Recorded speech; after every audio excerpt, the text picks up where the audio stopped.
श्रीमद्भागवत अष्टम स्कंध षष्ठ अध्याय शुक उवाच एमन्ते देवस्तुति शूणि शून्ये प्रकाश चक्रपाणि सहस्र सूर्य तेज देखि देवे बुझिले भये आखि दिगन पारन्ति विचारी केमन्ते देखिबे श्रीहरि रहिले अंधकाराच्छन्ने चाहि न पारन्ति गगने मध्ये जे ब्रह्मा रुद्र थिले टेकी अंतरिक्षे चाहिले देखिले विष्णुर प्रकाश शरीरे पूरिछि आकाश नील महीन्द्र प्राये दिशे अरुण लोचन प्रकाशे विकच पुंडरीक प्राये कर्णे कुंडल वेणी शोहे तप्त कांचन प्राये वर्ण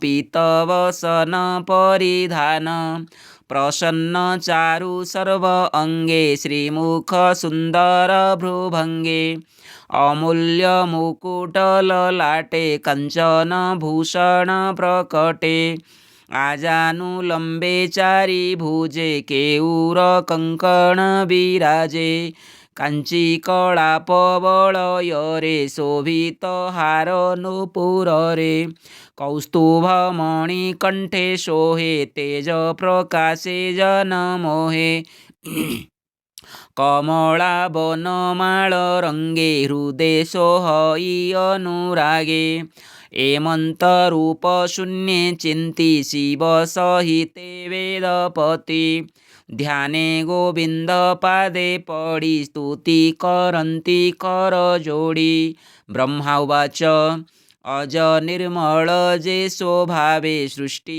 पालन स्थिति लाभे अगुणे विश्राम तुम्भर महिमा अमृत सागर अणु अणुभाव होई सोमाया सुखे जे भजई महानुभव ए जगते महापुरुष नमस्तुते तु नाथ संसार धारण एणु अशेष मुनिगण आगम निगमे संपादि विचारी सांख्य जोग विधि वेद विहिते रवि तले मन पवन सुनिश्चले तोहर रूप ध्यान करी माया गहनु जंती तरी तु नाथ आदि मध्य अन्ते जेवा कराऊ आत्मतंत्रे जगते आदि मध्य तू ही मृत्तिका घट प्राये होई तो रूप विश्वे प्रकाशई से रूप के पारिव कही आत्मा आश्रये माया करी तुवे संसार रूप धरी संसारे पशु आत्मा रूपे सुखे बिहरू कल्पे कल्पे निर्मल चेता मुनि गणे तोते देखन्ति श्रद्धा मने जथा अनल काष्ठे थाए जह्ने अमृत गोरु देहे धरणी देहे अन्न जह्ने संजोगे कृषि करषणे मनुष्य नाना जोग बळे भजन्ति तो पाद कमळे नमीण तो चरण तळे भवसागरु तरी गले सर्वे नमन्ति तो चरणे तु थाउ संसार धारणे वांछित अर्थ फल पान्ति नाना प्रकारे तो ते चिंती तो रूप आत्मा गते देखी संसार तेजी हुंती सुखी जेसने गज दावा नळे प्रवेश करे गंगा जळे आंभे सकळ लोकपाळे शरण तो पाद कमळे ए देह अंतर बाहारे तो तहु केबा अछि परे ए देव गणे मोर तुले दक्षादि प्रजापति मेळे तो अनुग्रहे बहु अंग अनळु जेसने स्फुलिंग किबा कहिबु तो अग्रते आम्भंकु रख ए जगते शुक उवाच एमन्ते ब्रह्मा वाक्य शूणि संसार हित मने गुणी परम सुखे तनु पुरी धाताଙ୍କୁ अनुग्रह करी जलधि मंथन प्रसंगे आत्मा प्रकाश अनुरागे प्रसन्न चित्ते भावग्राही कहन्ति ब्रह्मा मुख चाहि भगवान उवाच शुण हो ब्रह्मा शिव देवे जेवा करिबि तुम्भ लाभे तुम्भर श्रेय जेउ मते कहिवा शुण एक चित्ते असुरंकर संगे जाई बस विश्वास भाव होई नाना प्रकारे संधि कर प्रलोभे तांक चित्त हर जावत सिद्ध नोहे कार्य तावत मित्र भावे भज आपणा कार्य सिद्ध अर्थे शत्रु को भजन्ति जगते कार्य सरिले निज भावे सर्वे रहिव आत्मा लाभे अहिमुषिक करी संधि जेमन्ते आत्मकार्य साधि अमृत अर्थे यत्न कर जापाने होइब अमर शुण कहिबा उपदेश बेगे बहन वने पश अम्ल औषधि गुल्म जेते वनस्तुवाण अप्रमिते पाषाणे छेची बाहुबले निक्षेप क्षीर सिंधु जले से अम्ल गुणे वसुदधि जेणे लभिव सर्वसिद्धि एजे मंदर महीधर मंथन दंड एहा कर बासुकी नागरज्जु करी मंतीव देवासुरे धरी मोहर बोले महाजले मंथन कर जा निश्चले तुम्भे जे अमृत पीव निराश होइबे दानव तुम्भे से अमृत पीव निराश होइबे दानव इंद्र लभिव सर्वसिद्धि सर्वसंपादिव जलधि शांति वचने कार्य पाई आगम शास्त्रे एहा कही प्रथमे वासुकी वदने गरल छाड़िव मंथने तहि कि न करिब भय मु पुणी कहिबि उपाय मंथने लभि वस्तु जेते लोभ न करिब जुकते प्राणी जे लोभे नानामते वस्तु आभोरन्ति जगते शुकोवाच एमंत देवगणे कहि तक्षणे गरुड आरोही निज भुवने हरि गले भकत पारिषद तुले रुद्र ब्रह्मादि देवगणे नमिले विष्णुर चरणे सकले होई एक चित्त बळी भुवने उपगत द्वारे असुरे जेते थिले देवगणଙ୍କୁ निरोधिले देव निषेध कथा शुणी असुर कुल चूड़ामणि संधि विग्रह से जाणई बोलई निज गण राई देवଙ୍କୁ छाड़ तुम्भे द्वार किय बा करिबे विचार एमंते बड़ी आज्ञा पाई द्वार छाड़िले भाव बही बड़ी निकटे देवे जाई जय शबद उच्चे गाई बड़ी की देखिले आसने बेष्टित असुर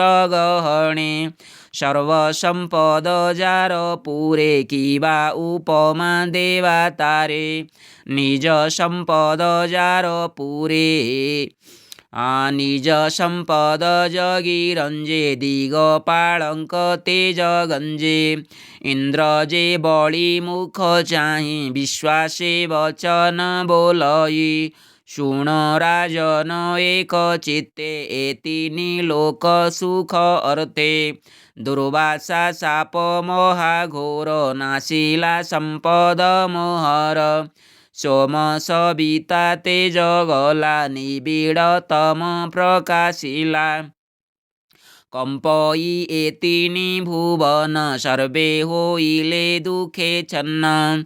एणु विष्णु भुवने जाई कहिलु ब्रह्मा रुद्र लई। से पुरुषोत्तम वचन राजन तोषवने शुण। बोइले ए क्षीर जलधि अम्ल संजोगे कर दधि। मंदर गिरी की आणिव समुद्र मध्यरे स्थापिव। बासुकी नागरज्जु करी देव दानवे ताहा धरी। जतने करिब मंथन सुधा करिब सुखे पान। जेते उपुजिब मंथने सकले मिलितो समने। समान भागे भोग कर संतोष मने देवासुर। संसार हेउ एणे रक्षा एमंत विष्णु देले दीक्षा। एणु तुम्भर संगे आंभे मिळेलु मंथन आरंभे। तुम्भ आंभर एक गति जाहा बोइले श्रीपति। एमंत इंद्र मुखु शुणी असुर मने मने गुणी। बोइले शुभ कर्म एहि विष्णु माया रे मन मोहि। बळी संगते उठी सर्वे सम्मति कले प्रिय भावे। शंबरारिष्ट नेमि तुले जेते दानव वीर थिले। विष्णु मोहन माया मते हरस असुरंक चित्ते। एमंते देवासुर गणे बेगे मिलिले घोर वणे। तीक्ष्ण कुठारे बेगे हाणी अम्ल औषधि गुळ्म आणी। पर्वते छेची प्रतिशीले क्षीर समुद्रे पकाइले। वासुदेवर कथा बागे दधि होइला अम्ल जोगे। देव दानवे एक मने मिलिले मेरु सन्निधाने। नाना तीखन शस्त्र धरी उपाड़ी घोर नाद करी। इंद्रर तुले देवे जेते असुर बळीर समेते। समस्ते मुंडे गिरी कले बळे केते दूर नेले। काहू बहिबे गिरिवर जे गिरिवरंक शेखर। पथे आणन्ते गिरिवरे पडिला ताहांक उपरे। चूर्ण होइले महाभारे सकळे पडिले भूमिरे।